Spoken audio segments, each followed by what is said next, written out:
తల్లిని నలుగురు చెల్లెలను చంపేశాడు. గొంతు కోసి నా చెల్లెలను హైదరాబాద్లో మా మతస్థులే ఆగ్రాలోని మా ఇంటిని ఆక్రమించుకున్నారు. నా చెల్లెలను హైదరాబాద్లో అమ్మేటువంటి కుట్ర చేశారు.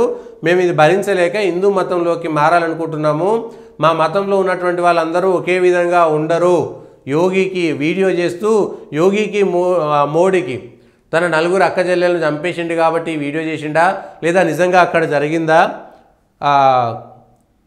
రాను అలియాస్ ఆఫ్తాబు, అలీం ఖాను, సలీము, అహ్మద్ రాను, ఆరిఫ్, అజార్ అనే వ్యక్తులు తమకు అన్యాయం చేశారని, వీరందరూ కలిసి భూ ఆక్రమణ మాఫియాను నడుపుతున్నారని, అమ్మాయిల అక్రమ రవాణా కూడా వీరు పాల్పడుతుంటారని, అమ్మాయిలను సరఫరా చేసే హైదరాబాద్కు చెందిన ఓ వ్యక్తి నా నలుగురు చెల్లెలను అమ్మేద్దామని వీరు కుట్ర పన్నారు. సో ఈ కేసు వల్ల ఏం జరిగింది? హైదరాబాద్లో అమ్మాయిల అక్రమ రవాణా జరుగుతుందనేటువంటి విషయం బయటపడ్డది. ఇప్పుడు ఎవరు చేస్తున్నారు ఇది? ఎవరికి చేస్తున్నారు? గతంలో దుబాయ్లో షేక్లకు హైదరాబాద్లో ఉన్నటువంటి అమ్మాయిలను పెళ్లి పేరు మీద అమ్మేటువంటి వాళ్ళు అనేటువంటిది బాగా ఉన్నటువంటి ప్రచారము. దానికి మళ్ళీ ఇప్పుడు రూఢి అయింది. ఇది ఉత్తరప్రదేశ్ ప్రభుత్వానికే కాదు, తెలంగాణ ప్రభుత్వానికి కూడా సవాల్. ఇప్పుడు తెలంగాణ ప్రభుత్వం కూడా గుర్తించాలి. ఈ అజారు వీడు ఎవరైతే ఈ ముఠా అని చెప్తున్నారో, ఆరోపణ చేశాడో, ఆ ముఠాకు హైదరాబాద్లో ఉన్నటువంటి వాళ్ళకు ఉన్నటువంటి లింక్స్ ఏంటని ఇప్పుడు ఉత్తరప్రదేశ్ తెలంగాణకు సంబంధించినటువంటి పోలీసులు ఉమ్మడి ఆపరేషన్ చేస్తే వాళ్ళ ఫోన్ కాళ్ళు, వాళ్ళకు సంబంధించినటువంటి వివరాలన్నీ తెలుసుకుంటే హైదరాబాద్లో వాళ్ళకి ఎవరితో సంబంధం ఉంది? హైదరాబాద్లో అమ్మాయిలను అమ్మేటువంటి కుట్ర ఎవరు? తెలంగాణలో 2023 నుంచి అంతకుముందు చూద్దాం, 2014 నుంచి 2023 దాకా ఆ 9 ఏళ్లలో తెలంగాణలో మిస్ అయినటువంటి మహిళలు, అమ్మాయిలు, యువతులకు సంబంధించినటువంటి డేటా ఎంత? ఒక్క సైదాబాద్ పోలీస్ స్టేషన్లోనే చాలా సంఖ్యలో అమ్మాయిలు మిస్ అయినట్టుగా కేసులు ఉన్నాయి. కేసులు లేనటువంటి వాళ్ళు ఎంతమంది? ఈ విషయాలను కూడా చూడండి.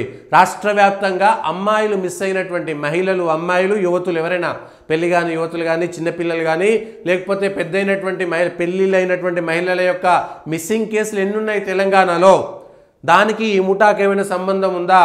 ఈ ఏడాది 2023 నుంచి 2024లో 2023లో కొత్తగా అధికారంలోకి వచ్చిన తర్వాత 2024 సంవత్సరం మొత్తం ఈ 12 నెలల్లో తెలంగాణలో మిస్ అయినటువంటి అమ్మాయిలు, యువతులు, మహిళల యొక్క సంఖ్య ఎంత? ఇప్పుడు ఈ హైదరాబాద్లో ఉన్నటువంటి ఈ ముఠా ఎవరు? ఈ ముఠాకి ఆగ్రాలో ఉన్నటువంటి ఆ ముఠా ఎవరు? ఏదో చనిపోతూ వాళ్ళు చేసినటువంటి వీడియో అనేటువంటిది చిన్న విషయంగా తీసుకోవద్దు. తెలంగాణ సర్కారే ఇనిషియేషన్ తీసుకొని ఆ ముఠా ఎవరిది, అక్కడ ఉన్నటువంటి డీజీపీ, ఇక్కడ ఉన్నటువంటి డీజీపీ మాట్లాడుకొని ఆ ముఠాను అరెస్ట్ చేశారా, వాళ్ళ ఫోన్ నెంబర్లు ఏంది ట్రేస్ చేసి వెంటనే హైదరాబాద్లో వాళ్ళకు ఉన్నటువంటి సంబంధాలేంటి, ఎవరిక్కడ అమ్మాయిలను నమ్మేటువంటి ముఠా ఉంది. సో కాబట్టి వాళ్ళ తెలంగాణలో ఆడపిల్లలు ఉన్నటువంటి వాళ్ళు, లేకపోతే మహిళలు మిస్ అయినటువంటి వాళ్ళ సంఖ్యలో ఎంతమంది వాళ్ళు అమ్ముడు పోయారు, ఎక్కడి నుంచి ఈ హ్యూమన్ ట్రాఫికింగ్ ఎక్కడ జరిగింది, దీనిపైన విచారణ చేయాలి. లోతైన విచారణ వాళ్ళ హైదరాబాద్కు సంబంధించి కూడా సుమోటోగా కేసు తీసుకోవాలి. సుమోటోగా ఈ కేసు తీసుకొని ఆ నిందితులకు సంబంధించినటువంటి వివరాలు సేకరించి యూపీ పోలీసులు, తెలంగాణ పోలీసులు కలిసి ఆపరేషన్ చేస్తే ఖచ్చితంగా ఈ ముఠా ఎవరు, ఈ ట్రాఫికింగ్ ముఠా ఎవరు అనేటువంటి విషయాలు కూడా తెలుస్తాయి. ఇది ఒక పాయింట్. దీంట్లో ఇదొక పాయింట్. అమ్మేద్దామని చేశారు. మా స్వస్థలము యూపీలోని బదౌను, మమ్మల్ని బంగ్లాదేశ్ నుంచి వచ్చిన వ్యక్తులుగా ముద్ర వేసి దుష్ప్రచారం చేశారు. వీరి ఆగడాలు భరించలేక మేము హిందూ మతంలోకి మారాలనుకున్నాము. మా ఇల్లును ఆక్రమించుకున్నారు. మిగిలిన స్థలంలో ఒక ఆలయాన్ని కట్టి ప్రశాంతంగా బతకాలనుకున్నాం. పూజలు కూడా చేయడం ప్రారంభించామని అర్షద్ చెప్పాడు. తమ మీద జరుగుతున్న వేధింపులపై ఎంతమందికి చెప్పినా కూడా సహాయం లభించలేదన్నాడు. మరి యూపీలో ఎంత దారుణంగా పరిస్థితులు ఉన్నాయా? ముఖ్యంగా ఈ మైనార్టీలు ఉండేటువంటి ప్రదేశాల్లోకి ఆఖరికి పోలీసులు కూడా వెళ్ళలేనటువంటి పరిస్థితి. అదంతా కూడా ఒక గూడు పుట్టాని. సంభాల్లో జరిగింది. ఏం జరిగింది? సంబాల్లో జరిగింది మనం చూస్తున్నాం కదా.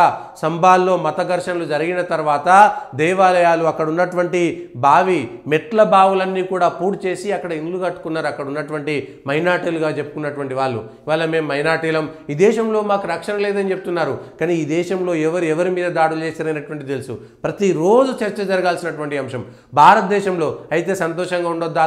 అందరూ కలిసి ఉండాలి, అందరూ మంచిగా ఉండాలి, అందరూ మన వాళ్ళు అనుకోవాలి. కానీ మేమే గొప్ప, మాకు ప్రత్యేకమైనటువంటి ప్రతిపత్తి ఉండాలి, మాకు ప్రత్యేకంగా ఉండాలనేటువంటి విషయాలను గతంలో మలేషియాకు సంబంధించినటువంటి ఒక ఉప ప్రధాని భారతదేశానికి వస్తే అప్పుడు ఉన్నటువంటి ఒక భారతీయ జనతా పార్టీ విదేశాంగ శాఖ మంత్రి ఆయనతో మాట్లాడుతూ అక్కడ ఉన్నటువంటిది ప్రజాస్వామ్యము లౌకిక దేశం కదా మలేషియాలో, మరి ముస్లింలకు ప్రత్యేకంగా అంటే మేము ముస్లిం మెజారిటీలుగా ఉన్నాం కాబట్టి మేము మెజారిటీలకు ఉండేటువంటి హక్కులు సపరేట్గా ఉంటాయి ఖచ్చితంగా, అట్లానే మేము మైనార్టీలను తక్కువ చేయట్లేదు, కానీ మైనార్టీలు వచ్చి మెజారిటీల మీద దాడులు చేసి మెజారిటీలను తక్కువ చేయకూడదు అనేటువంటి మాట మలేషియాలో వచ్చినటువంటి అప్పటి ఉప ప్రధాని చెప్పినటువంటి మాట ఇది 98-99 ప్రాంతంలో వాజ్పేయి సర్కార్లో ఉన్నటువంటి సందర్భంలో జరిగినటువంటి చర్చ ఇది.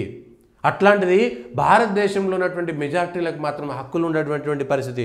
పాపం వాళ్ళ ఆఖరికి మేము ముస్లిం మతంలోనే ఉన్నాం, మా మతానికి సంబంధించినటువంటి వాళ్ళే మా భూమిని కబ్జా చేసిరు, మా కబ్జా చేసి ఏకంగా మా చెల్లెళ్లను హైదరాబాద్లో అమ్మలేటువంటి కుట్ర చేసిరు, తట్టుకోలేకనే ఆఖరికి వాళ్ళని హత్య చేయాల్సి వచ్చింది. వీళ్ళని హత్య చేసే బదులు వాళ్ళని చేస్తే అయిపోయేది కదా రౌడీలు అనుకునేటువంటి వాళ్ళు, కానీ చేసేటువంటి పరిస్థితి ఉందా లేదా? ఎవరిని హత్య చేసినా కూడా తప్పే, మనం దాన్ని అంటలేదు. వేధింపులపైన ఎంతమందికి చెప్పినా కూడా సహాయం లభించలేదు. తన కుటుంబాన్ని రక్షించుకోవడానికి మరో దారి లేకనే అందరం చనిపోవాలని నిర్ణయించుకున్నామని ఈ విషయం కూడా చెప్పారు. వీడియో చివరిలో యూపీ సీఎం యోగికి ప్రధాని మోడీకి విజ్ఞప్తి చేశాడు, దేశంలోని ముస్లింలందరూ ఒకే రకమైన వాళ్ళు కాదు, మేము చనిపోయిన తర్వాతనైనా మాకు న్యాయం చేయండి. యోగిజీ మీరు గొప్పగా పనిచేస్తున్నారు, ఇటువంటి ముస్లింలను వదిలిపెట్టొద్దు, వారు భూ ఆక్రమణ, నకిలీ కరెన్సీ, చట్ట వ్యతిరేక కార్యకలాపాలకు పాల్పడుతున్నారని హర్షద్ పేర్కొన్నాడు. ఆక్రమణకు గురైన తమ ఇంటిని ఆలయంగా మార్చాలని, తమకు సంబంధించిన వాటిని తన చెల్లెళ్ళు సేకరించిన వస్తువులను అనాథ శరణాలయాలకి అందజేయాలని కోరాడు. నిజమా కాదా? అతను ఏదైనా తప్పు చేసి కుటుంబాన్ని హత్య చేశాడా? అతను కిరాతకుడా? చంపడం అనేటువంటి తప్పు, దాన్ని మనం ఎవరూ సమర్థించాల్సినటువంటి అవసరం లేదు. ఒకవేళ అతనికి యోగి మీద నమ్మకుంటే ముఖ్యమంత్రి దగ్గరికి ఆగ్రా పోయినోడో ఇంకొక దగ్గర పోయినోడో లక్నో పోలేడా? లక్నో పోయి ముఖ్యమంత్రి దగ్గర ఉండొచ్చు కదా, అక్కడికి పోతే వెంటనే న్యాయం జరిగేది కదా. ఇది మా కుటుంబం పరిస్థితి, మా చెల్లెలు నమ్మేయాలనేటువంటి పరిస్థితి చేస్తున్నారు, ఫలానా వాళ్ళు రౌడీ షీటర్లు, వాళ్ళు భూ మాఫియా నడిపిస్తున్నారు, వాళ్ళు అమ్మాయిలు నడిపేటువంటి మాఫియా నడిపిస్తున్నారు, కాబట్టి వాళ్ళని శిక్షించండి, మేము హిందూ మతంలోకి మారాలనుకున్నామని వెళ్తే అనేక మంది మారుతున్నారు. అనవసరంగా 4 నిండు ప్రాణాలను బలి తీసుకోవాల్సినటువంటి అవసరం లేకుండేది. అయితే అదొక అంశము. రెండవది, అక్కడ ఉన్నటువంటి ఈ ముఠా ఏం చేయాలి, ఎక్కడ పోయాలి? అతను చెప్పినటువంటి రెండో మాట, మా మతంలో అందరం మేము ఒక రకంగా ఉండము, మేము ముస్లింలుగా ఉన్నాం కాబట్టి మమ్మల్ని అందరూ ఇట్లా చేయాల్సినటువంటి పరిస్థితి వస్తుంది, ఇట్లాంటి ముస్లింలో ఉండేటువంటి ఇట్లాంటి వాళ్ళ వల్లనే మతానికి చెడ్డ పేరు వస్తుంది అనేటువంటి మాట. భూమాఫియా నడిపిస్తూ అక్రమ అమ్మాయిల రవాణా చేస్తున్నటువంటి వాళ్ళ గురించి ఏం మాట్లాడాలనేటువంటి అంశం పైన కూడా ఇవాళ చర్చ జరగాలి, దేశవ్యాప్తంగా చర్చ జరగాలి, రాష్ట్రంలో కూడా చర్చ జరగాలి. ఇవాళ ఎక్కడెక్కడ ముఠా, అమ్మాయిలు నమ్మేటువంటి ముఠా, భూమాఫియా ముఠాలు ఇవాళ హైదరాబాద్లో ఉన్నారు, వీళ్ళకు సంబంధించినటువంటి వాళ్ళు ఎంతమంది ఉన్నారు, రౌడీ షీటర్లు ఎంతమంది ఉన్నారు, ఇది కూడా చెప్పాల్సినటువంటి అవసరం కూడా ఉంది. దీనికి సంబంధించినటువంటి వీడియో చూపించలేనటువంటి పరిస్థితిలో ఉంది, తను మాట్లాడుతున్నాడు. కానీ ఈ విషయానికి సంబంధించి తెలంగాణ ప్రభుత్వం వెంటనే స్పందించాలి. ఆ ముఠా, దీన్ని బట్టి మనకు అర్థమైంది హైదరాబాద్లో అమ్మాయిలని అమ్మేటువంటి ముఠా ఉంది, జాగ్రత్తగా ఉండాల్సినటువంటి బాధ్యత ప్రజలది, వెంటనే వారిని ట్రేస్ చేయాల్సినటువంటి బాధ్యత కూడా. ఎందుకంటే వెంటనే దీనిపైన మొత్తం సమీక్ష చేసి తెలంగాణ వ్యాప్తంగా మిస్ అయినటువంటి అమ్మాయిలు ఎవరు, వీళ్ళకి సంబంధించినటువంటి వివరాలేంటి, ఏం జరుగుతుందనేటువంటి అంశం పైన చాలా స్పష్టంగా చర్యలు తీసుకోకపోతే గనక భవిష్యత్తుకు పెద్ద ప్రమాదంగా మారేటువంటి అవకాశం ఉంది. ఇది చిన్న విషయం అయితే కాదు. హైదరాబాద్లో వీళ్ళు బ్రతుకుండాలా వద్దా, ఎట్లా బ్రతకాలనేటువంటి అంశం, ఇప్పటికే భూములు ఇష్టానుసారంగా దొంగ రిజిస్ట్రేషన్లు ఇట్లాంటి ఒక ముఠా ఏర్పడ్డది. హైదరాబాద్లో సాధారణ ప్రజలు బ్రతికేటువంటి పరిస్థితి లేకుండా పోతుంది. ఎవరికైనా 100 గజాల భూమి ఉందంటే రోజు వెతుక్కోవాల్సినటువంటి పరిస్థితి వస్తుంది. అట్లాంటిది లేకుండా ఏం చేయాలి? దొంగ రిజిస్ట్రేషన్లు, దొంగ పేపర్లు, దొంగ నకిలీ డాక్యుమెంట్ల సృష్టి, ఇవన్నీ కూడా హైదరాబాద్లో ఎక్కువైపోతున్నాయి. ఒకప్పుడు బొంబాయిలో ఇట్లాంటి ముఠాలు ఉండేటువంటి సినిమాల్లో చూసేటువంటి వాళ్ళం, కానీ అంతకంటే ఎక్కువ ఇప్పుడు హైదరాబాద్లోకి వచ్చేసింది. ఇదంతా కూడా సాంప్రదాయం. భూములు, గవర్నమెంట్ భూములు కబ్జా అయిపోతున్నాయి, ప్రైవేట్ భూములు కబ్జా అయిపోతున్నాయి, ఎవడో వస్తున్నాడో కబ్జా చేస్తున్నాడు, ఎవరికి న్యాయం జరగదు. కోర్టుల చుట్టూ పోవాలంటే ఏండ్లకేండ్లు తిరగాలి, పోలీసుల దగ్గర పోవాలన్నా, రెవెన్యూ అధికారుల దగ్గర పోవాలన్నా, రాజకీయ నాయకుల దగ్గర పోవాలన్నా ఎటు అర్థం కానటువంటి పరిస్థితి. ఈ భూములకు సంబంధించి ఏండ్లకేండ్లు పెండింగ్లు ఎందుకుంటున్నాయి?